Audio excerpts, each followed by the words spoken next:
Greetings, fellow Demon Slayers. This is Taimanin and Mari here today with another video. So for today's topic, we're going to do something a little bit different. As you can see, I'm at the petition that Garbage was so kind to make.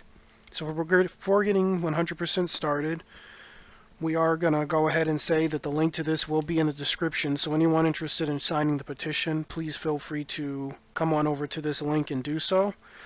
And the petition was originally sent to my Discord. I don't know where else Garbage posted it. I think I did see it on Reddit after seeing it on my Discord as well. But for people who want to see things like this more quickly, the Discord server link will also be in the description. So go ahead and accept the invite if you want to get in on it. Either way, I do want to personally say thank you to Garbage. This is your shout out, like this is your time to shine. I really appreciate that you made this petition and it's beautifully worded. So I wanted to just take a video and cover this to see if we can get some traction as far as what is requested here.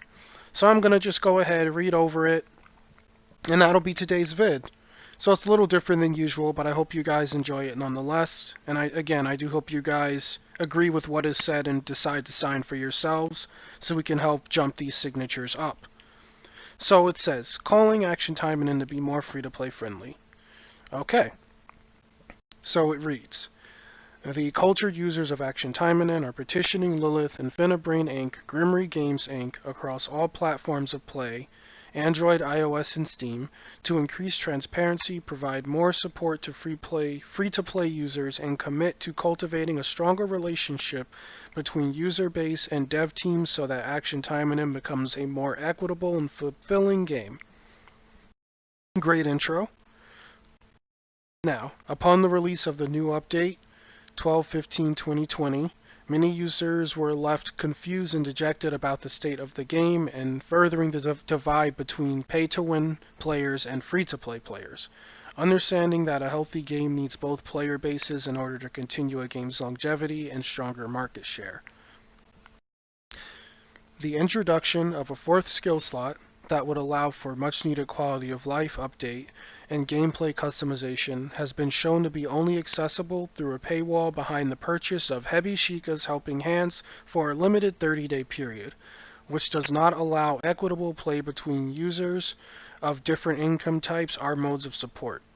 Unlike monthly Golden Pass, which allows for special novelty items for fixed costs of which all players can benefit, this update gives an unfair competitive advantage for only those of greater means. The petitioners ask that Action Taimanin release this quality of life feature to all users moving forward without the added subscription fee in perpetuity. So this is the meat and potatoes of what's being asked, this paragraph right here. I agree that the skill slot should be released to everyone. Actually, what ended up happening is when I noticed that the skill slot was there, when I start the updates, I don't immediately look at everything in them. I go and use my resources first since we wait all night to play. And in this update's case, since it was an 8-hour wait, I had to literally go spend my AP.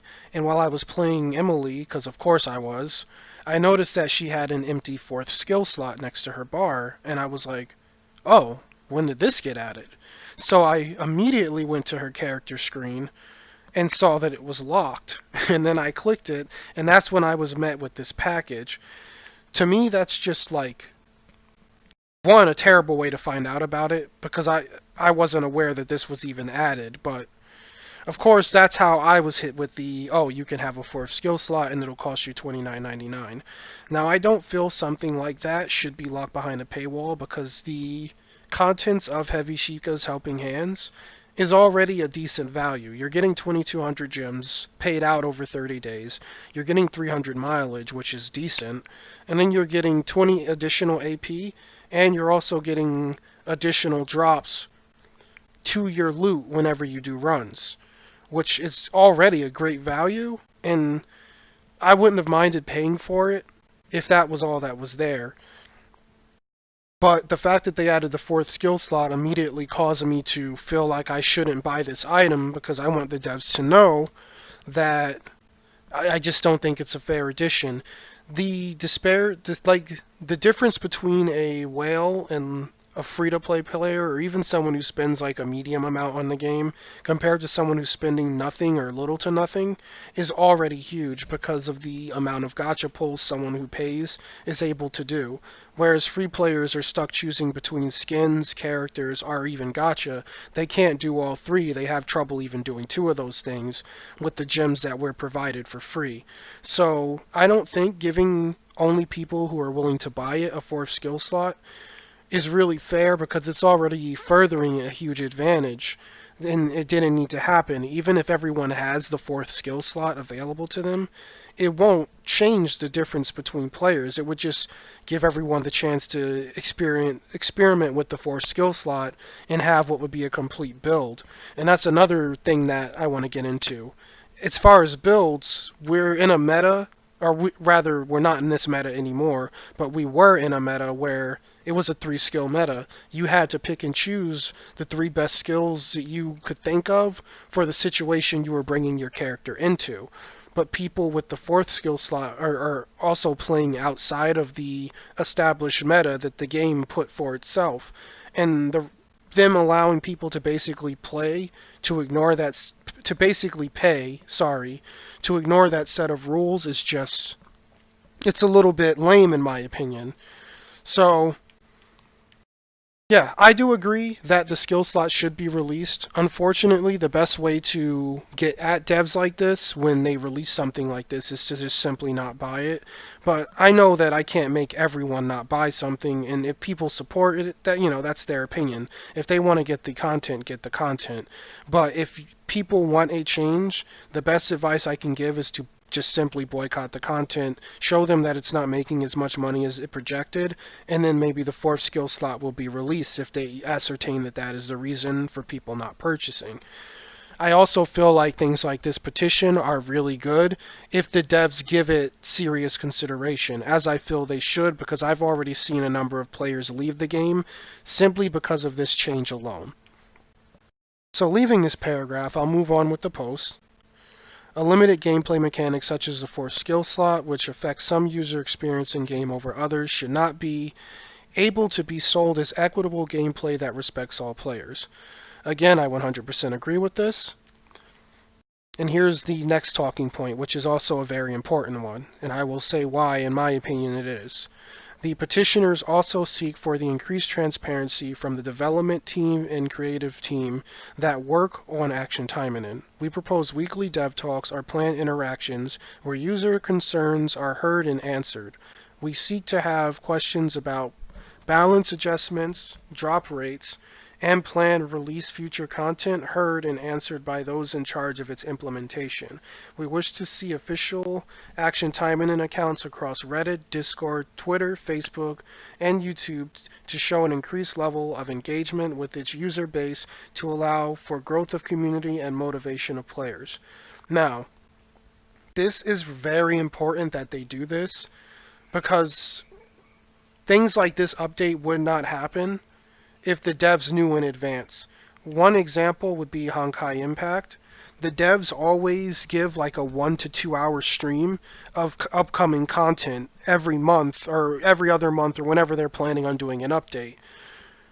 And one of the updates, I forget what version it was, but basically they added a system to the game. I'm not going to go into the whole logistics. And people were so disappointed with the system that 2 weeks into that update, the system was changed, because player impact and player voice was a factor in the update from the time that it was announced to the time that it was released. People were already bugged by it when they did the stream, and the update came out as is. And a week or two of people complaining on top of the input they had from the stream, and things did get changed. And that's the type of stuff we need to happen in Action Taimanin, because us getting a Murasaki gift, while it's fine and dandy and it got everyone hype that our grand immortal waifu is finally here, it doesn't change the fact that no one was informed about the desire system, no one was informed about the helping hands package, no one was informed about the character packages coming back, or anything to that effect. And that's just kind of messed up. From like the perspective of someone who, say, pulled on Spica and did 100 pulls, they could have just waited until Desire came out, but they had no clue it was coming, and the devs didn't even bother to backpay people the Desire points for pulling on that banner at least. So that leaves people who did pull not able to secure their next copy of Spica if they didn't max her, because they didn't get the Desire because they didn't know it was coming. The same thing with the character packages coming out and them basically like allowing you to buy it again if you have the character, and if you do buy it you get gems. People who have been buying large amounts of gems using the $70.99 package, $79.99 package, it's a mouthful, are basically now able to use the lower price character packs of characters they already own to secure gems that way. And that would give you more gems than the actual the top-up package. And if people knew that was coming, they could have saved their money and got a bargain, especially around like Christmas time, where a bargain is much appreciated because the holiday is already expensive and commercialized enough.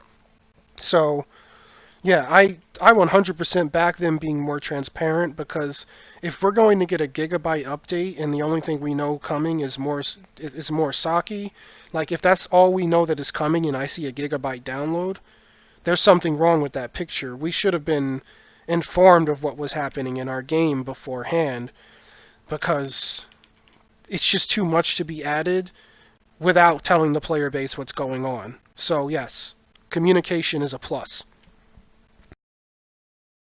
Garbage goes on to say that they would like to see that the contact support portion of the game include an ability to add screenshots or video to better illustrate issues seen in-game.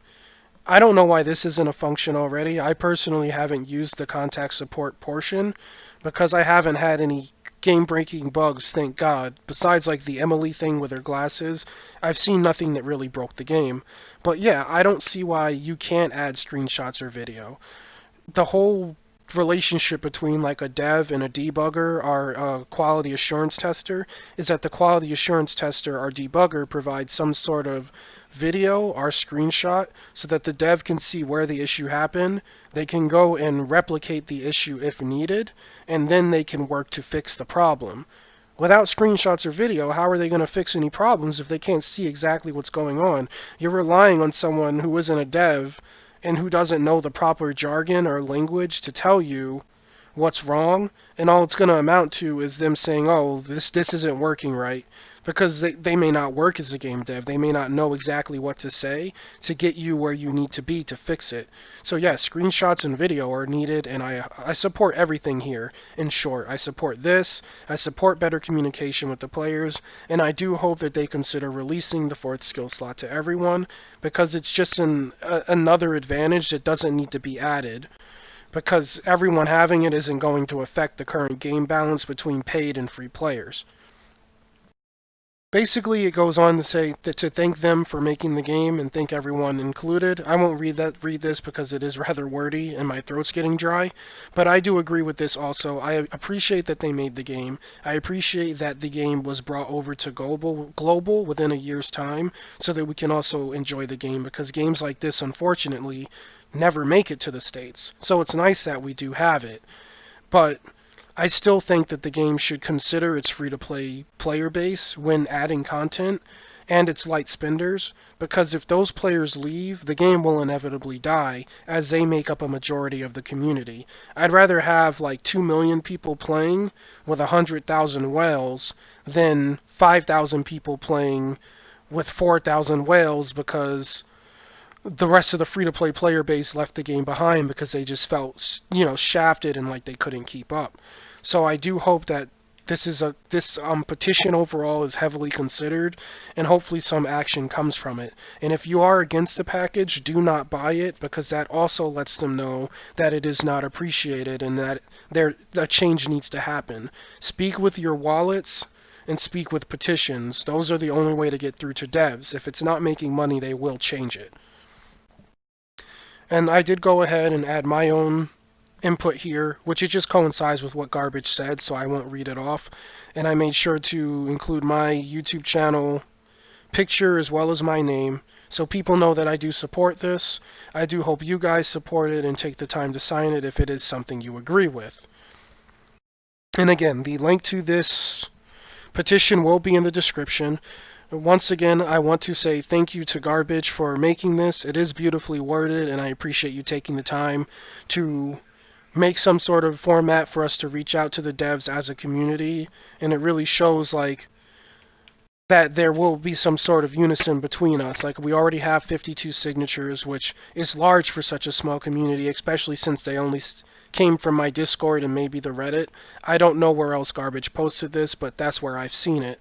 And I want to just, like I said, get this video out there so that a larger audience can see it, and hopefully we can break the 100 signatures, or maybe even go for 200 to 300, depending on how many views this video gets. So yeah, with that being said, that will end the video. As for usual, thanks for watching, guys. I appreciate all the support I've gotten. I do hope you guys consider what was said here, and if you do agree with what was said, then please feel free to take the time and sign this petition, as I do believe some good can come of it. And with that, you guys have a great rest of your day. May you have good luck in your gotchas and in the arena. And you all go ahead and take care. I'll see you tomorrow.